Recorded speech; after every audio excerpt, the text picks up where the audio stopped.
کہ اب حج کے سفر میں ہم جا رہے ہیں تو اس دوران ہم کسی قسم کی کوئی بیع و شرا نہیں کر سکتے، بس وہاں پہ بس ہم اللہ کی ذات پر بھروسہ کریں گے، تقویٰ کریں گے.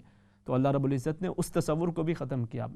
اللہ رب العزت نے فرمایا کہ جو زاد راہ ہے، جو تقویٰ ہے، وہ بالکل انسان کے ساتھ ساتھ ہو، اس کے ساتھ ساتھ جو اپنے جو زاد راہ ہے، جو اپنی ضرورت کا جو سامان ہے، جو معاملات ہیں، وہ بھی انسان کو اس کی بھی فکر کرتے رہنا چاہیے. تو یہ دونوں چیزیں معاملات کو انسان کے لیے کامیابی کا مسئلہ اسی طرح سے ہوتا ہے. ہمارے ہاں یہ جو تصور ہے بالکل ہی دنیا کے معاملات کے حوالے سے بہت زیادہ اس کے اندر انوالومنٹ کا ہو جانا، اور پھر یعنی کسی دوسرے کے حق کو پامال کر کے صرف اپنی عبادات کے تصور کو یہ سمجھنا کہ یہی میرے لیے کافی ہیں اور یہی میرے لیے نجات کا ذریعہ ہیں، تو وہ کافی نہیں ہوا کرتا. بلکہ کسی کی دعا جو آپ کو لگ جاتی ہے، آپ کسی کی جو دعا لے جاتے ہیں، وہ بسا اوقات نبی کریم صلی اللہ علیہ وسلم سے وہ پوچھا گیا نا کہ وہ ایک خاتون کہ جو ساری رات کو عبادت کرتی ہیں، دن بھر تسبیحات کرتی ہیں، لیکن زبان کی بڑی سخت ہیں، اور دوسری وہ اپنے فرائض ادا کرتی ہیں لیکن زبان کے اندر، معاملات کے اندر بڑا حسن سلوک ہے، تو کون بہتر ہے؟ فرمایا کہ یہ جو راتوں کو جاگ کے اپنے دن کے اندر زبان کی سختی کر رہے ہوتا ہے، وہ مرد ہو خاتون ہو، وہ اپنے اعمال کو گویا اس دوسرے کی طرف منتقل کر رہا ہے، اس کے دل آزاری کر کے اس کو تو فرمایا وہ سب سے بڑا مفلس ہو جاتا ہے. ایو المفلس، سب سے زیادہ بڑا مفلس کون ہے؟ کہ جو اپنے نیکیاں کر کے نیکیوں کے اپنی طرف سے پہاڑ قائم کر رہا ہے، لیکن پھر وہ کسی کا دل دکھا کے، کسی کا حق مار کے، چھوٹی چھوٹی اور جائیداد کے جھگڑے، اور پھر کہیں پر مطلب اگر شادی ختم ہو جاتی ہے، نکاح طلاق پہ جا کے اس کا اختتام ہوتا ہے، تو اس کے اندر بھی پتہ ہے کہ ہمارا کتنا حق ہے، کتنا نہیں ہے، لیکن ہوتا ہے نا ہم نے ان کو سبق سکھانا ہے، اور سبق سکھانے کے اندر جو آپ کا حق نہیں ہے آپ وہ بھی حاصل کرنے کی کوشش کرتے ہیں. تو اللہ رب العزت تو جانتا ہے. اس لیے ان امور کے اندر بھی ہمیں ذہن میں رکھنا چاہیے کہ اللہ رب العزت کی جنت کا حصول وہ بڑا آسان ہے، یقیناً بڑا آسان ہے، وہ بڑا کریم ہے، وہ بڑا مہربان ہے، لیکن دوسروں کے سکون کو برباد کر کے، ان کے حقوق کو پامال کر کے آپ یہ سمجھیں کہ میں نے اس کے بعد یہ فلاں بڑے بڑے اعمال کر لیے ہیں تو یہ میرے لیے کافی ہو جائے گا، تو اس طرح سے نہیں ہے. آپ اپنی عبادات، وہ جو فرائض ہیں یقیناً ان کو بھی پورا کریں، اور اس کے ساتھ ساتھ جو بندوں کے حقوق ہیں اس کی طرف بھی توجہ کریں، تو اللہ رب العزت اپنے کرم اور اپنے فضل کا معاملہ فرماتا ہے. کچھ سوالات ہیں ان کی طرف بھی چلتے ہیں، اور پھر انشاءاللہ مزید جو کالرز ہیں ان کو ساتھ شامل کر لیں گے، اور اس کے حوالے سے پھر مزید انشاءاللہ بات کرتے ہیں. اچھا جی، آپ نے یہ ذکر کیا تھا کہ آپ قرآن حکیم جو جب تلاوت کر رہے ہوں اور بسا اوقات چونکہ کچھ صورتیں آپ کو یاد ہوتی ہیں، زبانی یاد ہوتی ہیں، تو اب سم ٹائم وضو نہیں ہوتا اور آپ ان صورتوں کو پڑھنا چاہتے ہیں، تو اس کا کیا حکم ہے؟ دیکھیں، سب سے پہلی چیز تو قرآن حکیم کے حوالے سے یہ یاد رکھیں کہ یہ ایک ایسی لاریب کتاب ہے کہ جس کو دیکھنے کا بھی ثواب ہے، جس کو سننے کا بھی ثواب ہے، اور پڑھنے کا ثواب تو یہ ہے کہ ہر حرف کے بدلے اللہ رب العزت 10 نیکیاں عطا فرما رہا ہوتا ہے. اور اس میں بھی ایک حرف، وہ الف لام میم ایک حرف نہیں، بلکہ الف ایک حرف ہے، لام ایک حرف ہے، میم ایک حرف ہے، ہر حرف پہ 10 نیکیاں، اور جس نے الف لام میم ایک پڑھ دیا تو اس کو اللہ رب العزت 30 نیکیاں عطا فرما رہا ہوتا ہے. تو اس کا ثواب، اس کا اجر وہ بہت ہے. حضرت سیدنا علی المرتضیٰ رضی اللہ تعالیٰ عنہ آپ فرمایا کرتے تھے کہ جب میرا یہ جی چاہتا ہے کہ میرا رب مجھ سے کلام کرے تو میں قرآن حکیم کھول کے بیٹھ جاتا ہوں، اور مجھے یوں محسوس ہوتا ہے کہ میرا رب مجھ سے کلام فرما رہا ہے، کہ جو اوامر ہیں، جو احکامات دیے جا رہے ہیں، وہ ساتھ ساتھ جن سے روکا جا رہا ہے وہ مجھے معلوم ہو رہا ہے، میرے لیے کیا بہتر ہے، کیا، تو یوں محسوس ہوتا ہے کہ رب تعالیٰ کلام فرما رہا ہے. اور جب یہ جی چاہتا ہے کہ میں اپنے رب سے کلام کروں تو میں نماز کے اندر کھڑا ہو جاتا ہوں اور یوں محسوس ہوتا ہے کہ اپنے رب سے کلام کر رہا ہوں. تو قرآن حکیم کی تلاوت، اس کے حقوق، اور ایک مسلمان کے اوپر اس کے بہت سارے حقوق ہیں، ان حقوق میں سے جو پہلا حق ہے وہ تلاوت قرآن حکیم کا ہی ہے. پھر اس کو آپ جتنی زیادہ ادب دے سکیں، جتنا زیادہ احترام دے سکیں. ایک تو ادب کا وہ طریقہ کار ہے نا کہ آپ نے اس کو خوبصورت غلاف کے اندر لپیٹ کے سب سے اونچی الماری کے اوپر رکھ دیا، اب کبھی وہاں سے اٹھانے کی ضرورت ہی نہیں ہے، الحمدللہ ادب کے ساتھ، پورے احترام کے ساتھ وہاں پہ موجود ہے. تو ایک تو یہ انتہا ہوگی، اور دوسرا پھر ہے کہ آپ اس کو لے کے الحمدللہ باوضو ہو کے قرآن حکیم کی تلاوت کرتے ہیں اور اس کے مفہوم کو سمجھنے کی کوشش کرتے ہیں. جس قدر آپ زیادہ کرتے ہیں اس کی برکات یقیناً آپ کو حاصل ہوتی ہیں. اور جہاں تک ہے کہ اگر آپ کچھ صورتیں یاد ہیں، زبانی یاد ہیں، اور پھر آپ ان کو زبانی پڑھ رہے ہیں اور وہ آپ بغیر وضو کی حالت کے اندر بھی اگر پڑھ لیتے ہیں تو اس کے اندر بھی کوئی ممانعت نہیں ہے. اگرچہ آداب کا، جتنا زیادہ آداب کا خیال رکھا جائے اتنی زیادہ برکات ہیں، لیکن اس کے علاوہ بھی اس کی ممانعت نہیں ہے، اس کا جواز ہو جاتا ہے۔ پھر قرآن حکیم کے حوالے سے میں ایک چیز یہ بھی عرض کر دوں کہ قرآن حکیم خاص طور پر آپ مختلف جو وظائف کر رہے ہوتے ہیں نا، مختلف طرح کے اعمال کر رہے ہیں، مختلف طرح کے وظائف کر رہے ہیں، اس کے اندر اپنا ایک وظیفہ، ایک معمول قرآن شریف کو شامل کر لیں۔ اس کی اپنی برکات ہیں، یہ رب کا کلام ہے، اور اس سے بڑھ کر ومن احسن قولا، اللہ رب العزت کی بات سے بڑھ کر، اللہ رب العزت کے کلام سے بڑھ کر اور کس کا کلام زیادہ بہتر ہو سکتا ہے، تو اور کس عمل کا زیادہ فائدہ ہو سکتا ہے۔ تو یہ جو کلام ربانی ہے، اس کو آپ اپنے معمولات کے اندر شامل کر لیں، چاہے روز کا آپ کو 1 صفحہ ہو، 2 صفحے ہوں، کچھ لوگ ان کا معمول ہوتا ہے وہ پورا ماشاءاللہ سپارہ پڑھ رہے ہوتے ہیں، لیکن جو بھی ہو اس کو آپ معمول اپنا ایک بنا لیتے ہیں۔ نبی کریم صلی اللہ علیہ وسلم نے ارشاد فرمایا نا کہ احب الاعمال الی اللہ ادومها، اللہ رب العزت کو جو سب سے زیادہ اعمال محبوب ہیں وہ ہیں کہ جو ہمیشگی کے ساتھ کیے جاتے ہیں، اگرچہ تھوڑا ہو لیکن پابندی کے ساتھ ہو، وہ اللہ رب العزت کو زیادہ محبوب ہوتا ہے۔ تو اپنے آپ دیگر وظائف کے ساتھ، دیگر اعمال کے ساتھ قرآن حکیم کی جو تلاوت ہے اس کو بھی انشاءاللہ اس کا معمول بنا لیں، اللہ رب العزت آپ کے لیے آسانی اور خیر و عافیت اور برکت کا معاملہ فرمائے گا۔ اچھا جی، اس کے علاوہ آپ نے یہ ذکر کیا تھا کہ بیٹی کے حوالے سے کہ اس کو مختلف طرح کے معاملات کے اندر کچھ پریشانیوں کا سامنا کرنا پڑتا ہے، اور جب بھی کوئی جاب کے اندر، پہلے سب کچھ ٹھیک تھا، پھر اس کے بعد کوئی جاب کرتے ہیں، کوئی دیگر معاملات کے اندر جہاں پہ بھی جاتی ہیں تو کوئی نہ کوئی مسئلہ یوں محسوس ہوتا ہے کہ جیسے کوئی بندش یا کوئی معاملہ یا پریشانی اس حوالے سے ہو چکی ہو۔ اچھا دیکھیں، رشتوں کے معاملات ہوں، جاب کے معاملات ہوں، پریشانیاں زندگی کے اندر کوئی بھی آ رہی ہوں، تو اس میں اگر ہماری یہ سوچ ہو نا، ہر معاملے کے اندر سب سے پہلے فوراً یہ خیال ہے کہ جی اس میں کسی نے کوئی نہ کوئی عمل کرا دیا ہے، کوئی نہ کوئی بندش ہے، کوئی نہ کوئی رکاوٹ ہے، کوئی تعویذ ہے، کوئی جادو ہے، کوئی سحر ہے، کوئی جن ہے، کوئی بلا ہے، اگر یہی تصور ہمیشہ ہو تو پھر اس کی جو الٹرنیٹیو جو اس کے سلوشنز ہیں ان کی طرف انسان کا ذہن جاتا ہی نہیں ہے۔ ہمیشہ یہ کوشش کیا کریں، اگرچہ یہ پارٹ آف لائف ہوتا ہے، سم ٹائم ایسا ہو رہا ہوتا ہے کہ ہر چیز آپ کو بظاہر بند ہوتی نظر آ رہی ہے، اینڈ ایز دے سے کہ نتھنگ از میکنگ سینس، کچھ بھی سمجھ میں نہیں آ رہا ہوتا، that is part of life, اس کے اندر ہوتا ہے۔ زندگی کے اندر اس طرح کے بھی انسان کو ادوار سے گزرنا پڑتا ہے، اور جو اس دور کے اندر، جو اس مشکل حالات کے اندر بھی اپنے رب کی طرف رجوع کرتے ہیں نا، اس کی ذات پہ توکل کرتے ہیں، وَمَن يَتَوَكَّلْ عَلَى اللَّهِ فَهُوَ حَسْبُهُ، جو ان حالات کے اندر بھی اپنے رب کی ذات پہ توکل کرتے ہیں تو اللہ پاک فرماتا ہے میں ان کے لیے کافی ہو جاتا ہوں، اور پھر وہ ان کے لیے وہاں سے راستے نکالتا ہے من حیث لا یحتسب، جو ان کے وہم و گمان کے اندر بھی نہیں ہوتا۔ تو آپ سب سے پہلی چیز ایسے جو بھی معاملات ہوں ان کے اندر اس طرح کے مختلف وہموں کے اندر پڑھنے کے بجائے فوراً ہی کہ جی وہ کسی نے کہہ دیا، کسی نے بتا دیا، وہ جو اگر بتانے والا ہے، کرنے والا ہے، اس کے اختیار میں اگر اتنا ہی ہو تو اس کی اپنی زندگی بالکل وہ مختلف طرح کی ہونی چاہیے، لیکن اگر توجہ کریں تو اس کے اپنے مسائل ہوتے ہیں۔ تو بہرحال جہاں تک پڑھنے کی بات ہے وہ میں انشاءاللہ ایک مختصر سے وقفے کے بعد عرض کرتا ہوں۔ السلام علیکم ورحمۃ اللہ وبرکاتہ۔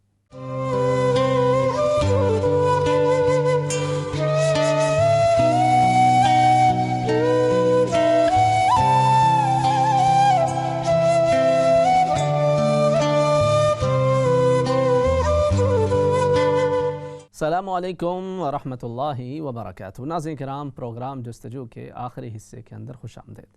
ہم مختلف آپ کے سوالات و جوابات کو بھی شامل کر رہے ہیں اور اس کے ساتھ ساتھ بات چیت کا سلسلہ بھی جاری ہے۔ میں عرض کر رہا تھا، انہوں نے اپنی بیٹی کے حوالے سے جو گزارشات پیش کی تھی کہ مختلف چیلنجز ہوتے ہیں، مختلف مسائل ہوتے ہیں، اور یہ آپ کے مختلف لوگوں کے اس طرح کے مسائل کا انہیں سامنا کرنا پڑتا ہے زندگی کے مختلف ادوار کے اوپر۔ کبھی کبھار یوں لگ رہا ہوتا ہے کہ بھئی ہر چیز ہی بند ہو رہی ہے، ہر چیز ہی ختم ہوتی چلی جا رہی ہے، یہ کیا ہو رہا ہے، کس طرح سے ہو رہا ہے۔ اگر تو پہلی چیز جیسے میں نے عرض کیا، ہمیشہ مختلف سلوشنز کی طرف توجہ کیا کریں، اور جب انسان سلوشنز کو سوچتا ہے اور مختلف اس کے طریقہ کار اس کے ذہن کے اندر آتے ہیں تو پھر راستے نکلنا شروع ہو جاتے ہیں، مختلف اس کو آئیڈیاز آنا شروع ہو جاتے ہیں، اور اس کے سامنے خود بخود مختلف طریقے اور مختلف چیزیں آ جاتی ہیں کہ بھئی یہ ہو سکتا ہے، یہ ہو سکتا ہے، اس کا یہ ریزن ہو سکتا ہے، یہ مسئلہ ہو سکتا ہے، اور پھر اس کا جو سلوشن ہے وہ بھی سامنے آنا شروع ہو جاتا ہے۔ لیکن ہم پہلے ہی اپنا دروازہ اگر بند کر لیتے ہیں کہ بھئی نہیں، اس کا تو اور کوئی حل ہی نہیں ہے، یہ صرف اور صرف کسی کا کیا دھرا ہے، تو پھر آپ دوسری کوشش کرنا بھی چھوڑ دیتے ہیں۔ تو پہلی چیز تو یہ اپنے ذہنوں کے اندر رکھیں کہ اللہ رب العزت اللہم لا مانع لما اعطیت ولا معطی لما منعت، جسے اللہ رب العزت عطا کرنا چاہے کوئی روک نہیں سکتا، اور جسے وہ نہ دینا چاہے اسے کوئی عطا نہیں کر سکتا۔ اس کی ذات کی طرف توجہ رکھیں اور اس کی ذات پہ اعتماد رکھیں، بھروسہ کریں،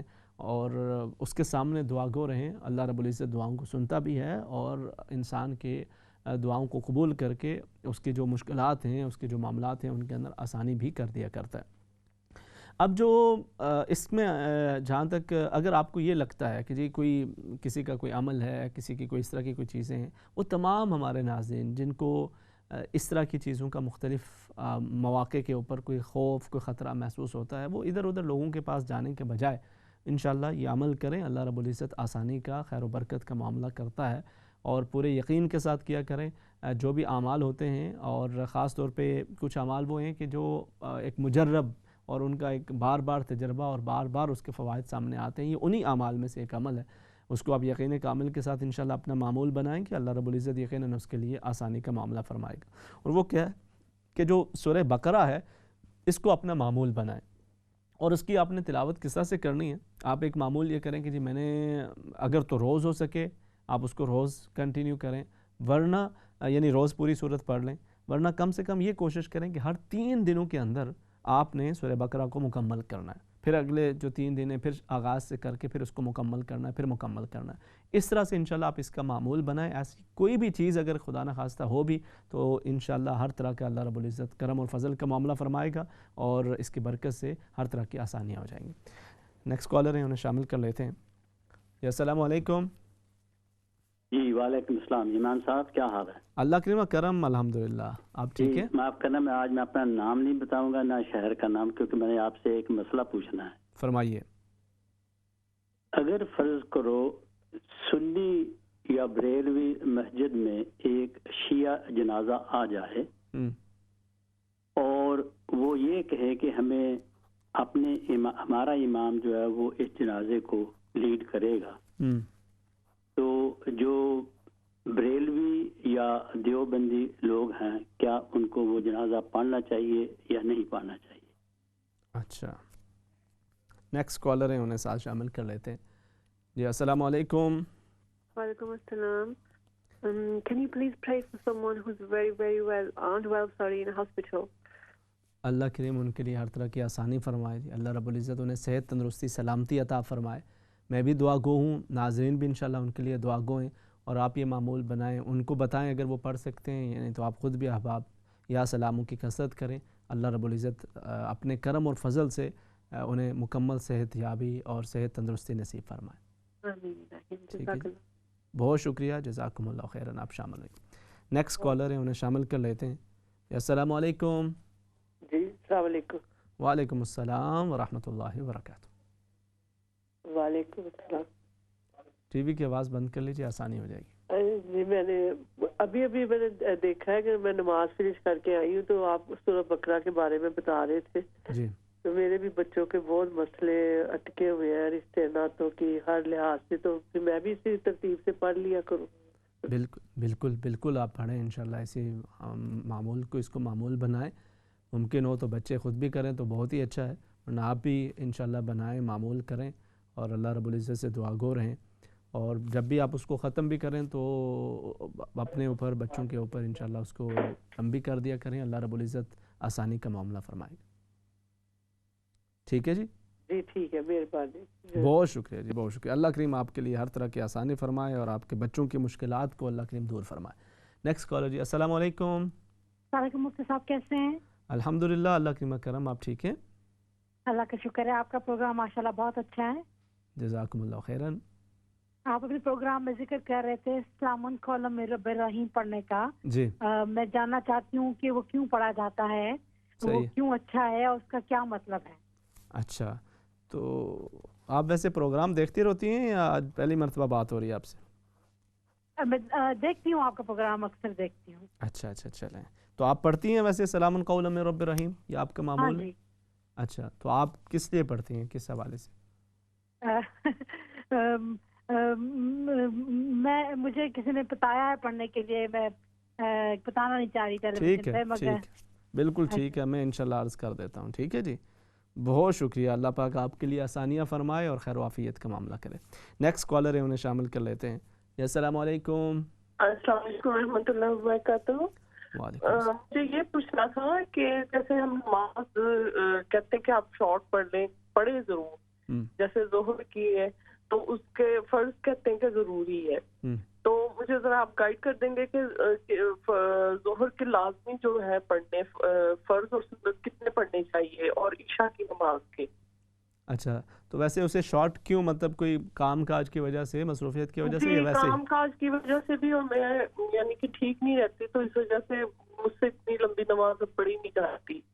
تو میری سرجری ہوئی ہے تو مجھے تھوڑا سا پرابلم ہوتا ہے، تو میں اس وجہ سے جیسے 4 سنت 4 فرض پڑھ لیا، پھر 2 سنت 2 نفل، تو وہ میں 4 فرض ہی مجھے کسی نے کہا تھا کہ آپ جو ہے وہ، تو میرا دل نہیں مان رہا تھا، میں نے کہا میں صحیح مفتی صاحب سے کسی سے پوچھ کے تو پھر کرنا شروع کروں.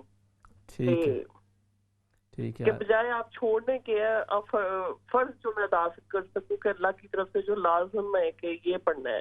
صحیح کہ جیسے میں عشاء کی مجھے بتایا تھا انہوں نے کہ 4 فرض پڑھ کے 2 سنت پڑھ کے 3 وتر پڑھ لیں آپ، اور ظہر کے آپ 4 فرض خالی پڑھ لیں، 7 2 سنت پڑھ لیں.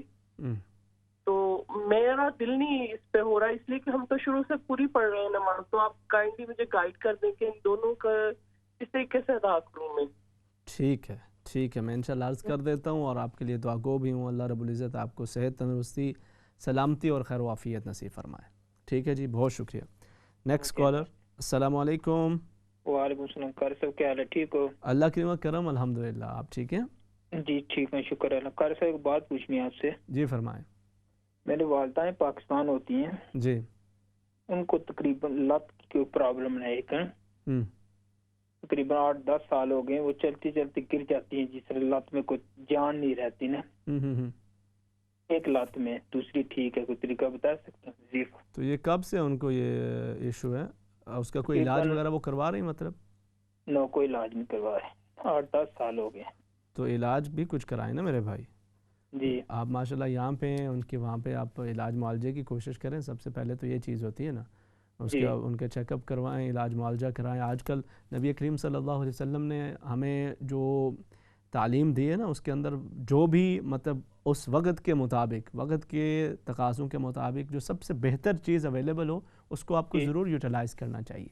تو آپ پہلے ان کے علاج معالجے اور چیک اپ کی سچویشن اس کو کریں، اور ساتھ انشاءاللہ میں کچھ عرض بھی کر دیتا ہوں. ٹھیک ہے، بہت شکریہ، جزاکم اللہ خیرا. آپ شامل ہوئے ہیں، میں انشاءاللہ اس پہ مزید بات کرتا ہوں.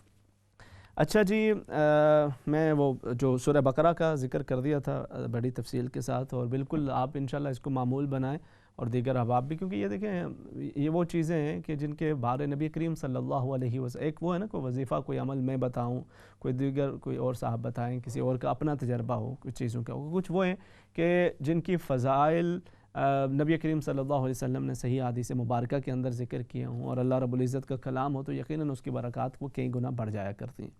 آپ انشاءاللہ اس چیز کو اپنا معمول بنائیں. اللہ رب العزت ہر طرح کے آسانیوں کا معاملہ کرے، اور اس کے ساتھ ساتھ یقیناً جو سلوشنز ہیں، جو دیگر چیزیں، آپ ان کی طرف نظر رکھنے کی کوشش کیا کریں. راستے نکلتے ہیں، یعنی اب آپ پڑھتے بھی ہیں نا، تو ساتھ ساتھ آپ کی یہ بھی ہو کہ اللہ پاک تو آسانی کر دے اور میرے لیے کوئی نہ کوئی راستے نکال دے. تو وہ ایسا نہیں ہوگا کہ آپ بیٹھے ہوئے ہیں اور خود بخود ہی جو ہے نا وہ آپ کو ہو کہ جی چلیں جی اب آپ کا کام ہو گیا، فلاں ہو گیا. کس طرح سے ہے آسانی ہوتی ہے، بہتری ہوتی ہے، اس کے مختلف آثار ہمارے سامنے آتے ہیں. ان کی طرف نظر رکھنا، ان کے لیے اپنے دل و دماغ کو روشن رکھنا، کھولے رکھنا، یہ بھی انتہائی ضروری ہوتا ہے. اللہ رب العزت آپ کے لیے آسانی فرمائے. سنی مسجد کے اندر فلانے جنازہ، دیگر کسی کا جنازہ، اور یہ اس طرح کی آپ نے کچھ تفصیل کا ذکر کیا. اب یہ کہیں پہ اگر کوئی لوکل کوئی مسئلہ ہوا ہے پیش، تو وہاں پہ آپ اس کی تفصیلات وہ معلوم کریں، وہ زیادہ بہتر ہے. اللہ رب العزت ہمارے حال پہ رحم فرمائے. ہم یہاں پر ویسے بھی پوری دنیا کے اندر اس وقت جو امت مسلمہ کا حال ہے وہ بھی ہمارے سامنے ہے، اور پھر یہاں پر جس ملک کے اندر ہم یہاں پہ موجود ہیں اس کے اندر، اور یورپ کے اندر جو سچویشن ہے. اگلے دن یورپین ایک کنٹری کے ایک بہت بڑے پرائم منسٹر نے مسلمانوں کے حوالے سے اور اسلام کے حوالے سے جس چیز کا ذکر کیا ہے، اس نے بغیر کسی تفریق کے، بریلوی، دیوبندی، وہابی، فلانا فلانا، بغیر کسی تفریق کے اس نے سب کے حوالے سے باتیں کی ہیں. ہم جب یہاں پہ موجود ہوں تو ہمیں ان چیزوں کی طرف توجہ کرنی چاہیے. باقی یہ آپ جو لوکل جو مسئلہ ہے اس کو وہاں پہ انشاءاللہ حل کرنے کی کوشش کریں. اللہ کریم آپ کے لیے آسانی فرمائے. دوسرا آپ نے یہ ذکر کیا کہ جی سلام قولا من رب الرحیم، اس کا مطلب کیا ہے اور اس کے فائدہ کیا ہے اور اس کا پڑھنا کیسا ہے. دیکھیں یہ وہ ایک آیت کریمہ ہے، یعنی قرآن حکیم کے ایک آیت مبارکہ ہے کہ جس کے اندر اللہ رب العزت نے یہ بیان فرمایا ہے کہ جو اہل جنت ہیں، جو جنتی ہوں گے، ان کو اللہ رب العزت مختلف نعمتیں عطا کرے گا، اور ان مختلف نعمتوں کا میں نے ذکر کیا ہے۔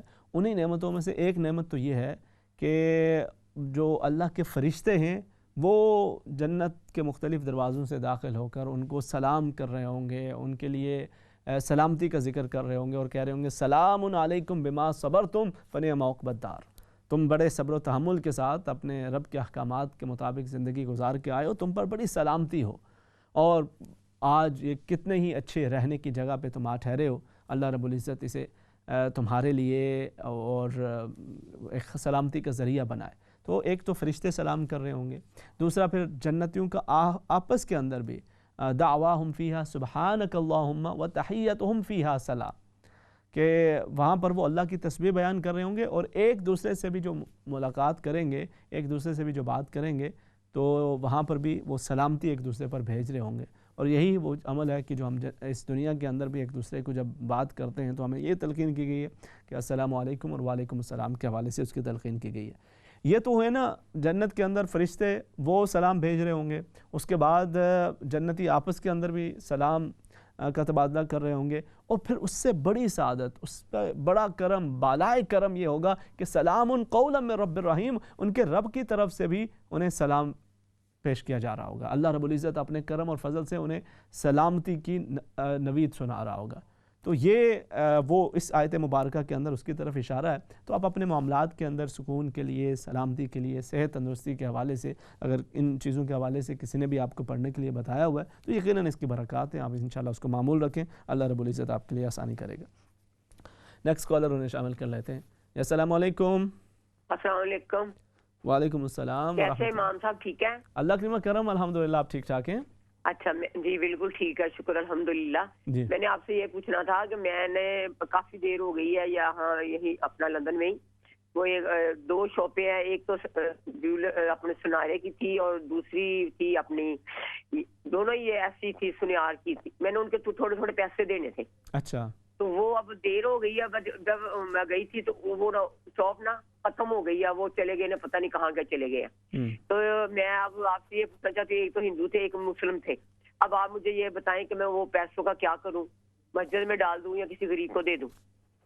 ٹھیک ہے، میں انشاءاللہ عرض کرتا ہوں۔ ٹھیک ہے جی، بہت شکریہ۔ نیکسٹ کالر ہے، انہیں شامل کر لیتے ہیں۔ السلام علیکم۔ وعلیکم السلام ورحمۃ اللہ وبرکاتہ۔ جی میرے بھائی، کیا حال ہے؟ ٹھیک ہے آپ؟ الحمدللہ الحمدللہ۔ کیا آج آپ کی طبیعت نہیں ٹھیک؟ نہیں الحمدللہ، اللہ کریم کرم۔ اچھا چلو یار، میں نے تو بڑا افسوس لگا، اس آدمی نے فون کیا ہے، ماں اس کی بیمار ہے، گر جاتی ہے، 8-10 سال اسے انگلینڈ میں رہنا، یار میری جگہ پوچھ رہے ہو، کوئی پیسے سے بھیجو، آپ پوچھ جاؤ تو کوئی ایکسرے کو تو کوئی علاج کرواؤ۔ اللہ تعالیٰ کیا فرماتے ہیں، بھائی پہلے اپنے ماں کی لکافر کرو، پھر اپنی ماں کی لکافر کرو، پھر اپنی ماں کی لکافر کرو، پھر میں نے پکارو۔ چلیں یہی چیز میں نے بھی بالکل ذکر کیا ہے کہ ان کی لک آفٹر یقیناً وہ ایک ان کا فرض ہے، وہ بھی کر بھی رہے ہوں گے، ان کو جس قدر ان سے ممکن ہے مزید بھی عرض کر دیتا ہوں۔ ٹھیک ہے جی، بہت شکریہ، آپ شامل ہوئے ہیں، جزاکم اللہ خیر۔ نیکسٹ کالر ہیں، انہیں شامل کر لیتے ہیں۔ السلام علیکم۔ وعلیکم السلام۔ میرے بیٹا ہے، ان کا نام محمد حسنین خان ہے۔ حسنین خان؟ محمد حسنین خان جی۔ اس کا سکن کا پرابلم ہے، وہ 2 سال کا تھا تو ایک دم سے سکن پہ سارے ریشز بنے، اب اس کو بہت برا ایکزیم ہے، تو میں یہ پوچھنا چاہوں، رات کو سوتا نہیں ہے، بہت خارش کرتا ہے، تو اس کے لیے کچھ پڑھنے کو بتا دیں کہ وہ اللہ تعالیٰ اس کو شفا دے دے۔ تو آپ اس کے لیے کوئی علاج وغیرہ کر رہی ہیں، کوئی کوشش؟ جی میں کر رہی ہوں، وہ میڈیسن لی نہیں ہے، ڈاکٹر نے آئنٹمنٹ دی ہے، بینڈیج وغیرہ ہے، لیکن وہ اس کی خارش بہت زیادہ ہے۔ اللہ کریم اس کے لیے آسانی فرمائے اور اسے مکمل صحتیابی فرمائے۔ علاج کی جو صورتحال ہے یقیناً وہ بھی ساتھ ساتھ جاری رکھیں، میں کچھ عرض بھی کر دیتا ہوں۔ ٹھیک ہے جی، بہت شکریہ۔ سلام قولا من رب الرحیم کے حوالے سے بات ہوگی۔ دوسرا آپ نے ذکر کیا جی نماز کے حوالے سے کہ آپ کیا ایک معمول ہے، آپ ہمیشہ نماز ادا کرتے رہی ہیں، مکمل ادا کرتے رہی ہیں، مگر ابھی بیماری کی وجہ سے آپ مکمل نماز نہیں پڑھ پا رہی، تو کیا اس کے اندر حکم ہوگا؟ دیکھیں اسلام کے اندر اللہ رب العزت ارشاد فرماتا ہے لا یکلف اللہ نفسا الا وسعها، کہ کسی پر وہ اس کی وسعت سے زیادہ بوجھ نہیں ڈالتا۔ اگر آپ کھڑے ہو کے, ایک مثال ہے نا, اگر آپ روزے نہیں رکھ سکتے, آپ کی صحت خراب ہوتی ہے, تو حکم ہے کہ بھئی روزے نہیں رکھیں. بلکہ اگر کوئی شخص روزہ رکھتا ہے اور اس کو ڈاکٹرز نے بتایا ہے یا اسے خود معلوم ہے کہ میں روزہ رکھنے سے میری صحت خراب ہوتی ہے, اور پھر بھی وہ روزہ رکھتا ہے, تو ثواب کے بجائے اس کو گناہ ملے گا. اور اس کا جو الٹرنیٹیو بتایا گیا وہ اس کا فدیہ ہے, یا بعد کے اندر اگر وہ رکھ سکتا ہے تو وہ بعد کے اندر رکھے. یہ اسلام ہمیں اس چیز کا درس دیتا ہے. دوسری چیز جس کا ذکر ہے وہ ہے اسی طرح سے نماز کے اندر, کہ اگر آپ کھڑے ہو کے نماز نہیں پڑھ سکتے تو بیٹھ کے نماز ادا کریں گے, اور اسی طرح سے اگر آپ سفر کے اندر ہیں تو اس کا جو قصر نماز ہے وہ ادا کر لیں گے. اور اسی طرح سے اگر آپ کی صحت آپ کو اجازت نہیں دیتی تو بالکل آپ اپنے جو جس طرح آپ کو بتایا گیا آپ اس کے مطابق انشاءاللہ دیکھیں. سنتیں اور ہر جو سنت موقدہ ہیں اس کی اپنی اہمیت ہوتی ہے, اور دیگر سنن کی اپنی اہمیت ہے, ایون نوافل کی اپنی اہمیت ہے, کیونکہ اگر کوئی کمی جو فرائض کے اندر رہ جاتی ہے تو سنن کے ذریعے وہ مکمل ہو جاتی ہے, اس میں کوئی کمی رہ جائے تو نوافل کے ذریعے وہ مکمل ہو جاتی ہے. ہر ایک کی اپنی اپنی, لیکن اگر آپ کی صحت آپ کو اجازت نہیں دے رہی, اس میں تکلیف ہوتی ہے, تو آپ جو اپنے فرائض ہیں وہ انشاءاللہ پورے کریں. اور اس کے ساتھ ساتھ جیسے آپ نے مجھے ذکر کیا بالکل درست ہے, اس کے اندر کوئی آپ کو پریشانی کی بات نہیں, انشاءاللہ وہ کریں. اللہ رب العزت آپ کی نماز کو قبول بھی فرمائے, اور انشاءاللہ وہ آپ کو مکمل نماز کا یہ اجر عطا فرمائے گا جو آپ کا معمول رہا ہے. اگر بیماری کے اندر اس میں کوئی کمی بھی ہو جائے تو رب تعالیٰ اس کے اجر کے اندر کمی نہیں کرتا. نیکسٹ کالر ہے, انہیں ساتھ شامل کر لیتے. السلام علیکم. وعلیکم السلام. سر میرا نام محمد یاسین ہے. جی جی. اور ہم ریڈنگ میں رہتے ہیں. میرے سسر فوت ہو گئے ہیں, انہیں تقریباً 4 سے 6 مہینے ہو گئے ہیں, اور ان کی وائف کو ایک خواب آیا ہے کہ کھراوڑے جو ہوتے ہیں پائنیوں سے وہ صدقہ کریں. اچھا. تو یا قبر پہ لے کے آئیں, اس طرح کا کیا حادثے میں یہ تو پہلے پتہ کرنا سی نا میرے بھائی, کیا خیال ہے؟ کھراوڑے لوٹ دے سن سوری. اچھا جی, اس کا کیا مسئلہ ہے؟ چلو میں عرض کر دیتا ہوں. اللہ رب العزت خیر و عافیت کا معاملہ کرے. نیکسٹ کالر ہے, انہیں ساتھ شامل کر لیتے ہیں. السلام علیکم. وعلیکم السلام. امام صاحب آپ کیسے ہیں؟ اللہ کریم کرم الحمدللہ. تو بس آپ سے یہ عرض کرنی تھی کہ 13 اکتوبر کو جو ہے وہ میرے نی کا آپریشن ہے. اچھا. تو اس کے لیے دعا بتائیے گا کہ اللہ کامیابی کے ساتھ یہ کام کرے اور شفا لکھے مجھے, تو پڑھنے بتائیے گا پلیز, اور دعا بھی کیجیے گا. ہم سبھی آپ کے لیے دعا کریں گے. اللہ رب العزت آپ کو صحت یاب فرمائے, آپ کا آپریشن کے معاملات بخیر و عافیت انشاءاللہ ہوں گے. آپ نے بھی پر امید بھی رہنا ہے, پر عزم بھی رہنا ہے. اللہ رب العزت اپنے کرم اور فضل کا معاملہ فرمائے گا, وہی آپ یا سلاموں کا ورد کرتی رہیں. اللہ رب العزت آپ کو مکمل صحت یابی عطا فرمائے, اور دوبارہ پھر آپ سے انشاءاللہ اسی طرح سے بات چیت ہوگی. ٹھیک ہے جی, بہت شکریہ, جزاکم اللہ خیرا. والدہ صاحبہ کی ٹانگ کا کوئی مسئلہ ہے, آپ نے اس کا ذکر کیا, اور میں نے عرض سے آپ پوچھا کہ ان کے کچھ علاج معالجے کا بھی آپ نے کچھ وہ کیا کہ نہیں. تو یقیناً دیکھیں, پہلی کوشش تو یہی ہے, آپ کا پہلا فرض تو یہ ہے کہ آپ ان کے لیے پوری کوشش کریں, ان کے علاج معالجے کی اس کی صورت معلوم کرائیں. ہو سکتا ہے وہ بیچاری کہتی ہوں کہ بھئی کوئی نہیں بیٹھے, یہ مجھے لگتا ہے ویسے ہی کوئی کمزوری ہے. وہ ہو سکتا ہے کہتی ہوں گی کہ پتہ نہیں کوئی ہو سکتا ہے کوئی نظر ہے, کوئی پتہ نہیں کوئی تعویذ ہے, کوئی کم ہے, کوئی اس طرح کی وہ بات. لیکن ان کو بھی وہ شاید آپ کے حالات کو دیکھ کے وہ نہ چاہتی ہوں, کہنا چاہتی ہوں کہ بھئی علاج کی بھی کوئی کوشش ہو جائے. آپ کو اپنے طور پہ ضرور کوشش کرنی چاہیے. ماں ایک بہت بڑی نعمت ہوتی ہے, اللہ کا بہت بڑا احسان ہوتا ہے, بہت بڑی نعمت ہوتی ہے. اللہ پاک آپ کی والدہ صاحبہ کو سلامت رکھے اور انہیں اللہ کریم صحت یاب فرمائے. پہلی فرصت کے اندر آپ ان کے علاج معالجہ ان کے چیک اپ کرائیں, اور اس کے ساتھ ساتھ ان کے جو بھی علاج کی جو صورتیں ہیں اس کو پورا کریں. یہی میں چیز اس کو آپ کو ذکر کرتا ہوں. ہمارے ہاں ہم جو دین ہے اس کا جو مقصد ہے, اس کا جو مفہوم ہے, اس سے بسا اوقات ہم غافل ہو جاتے ہیں.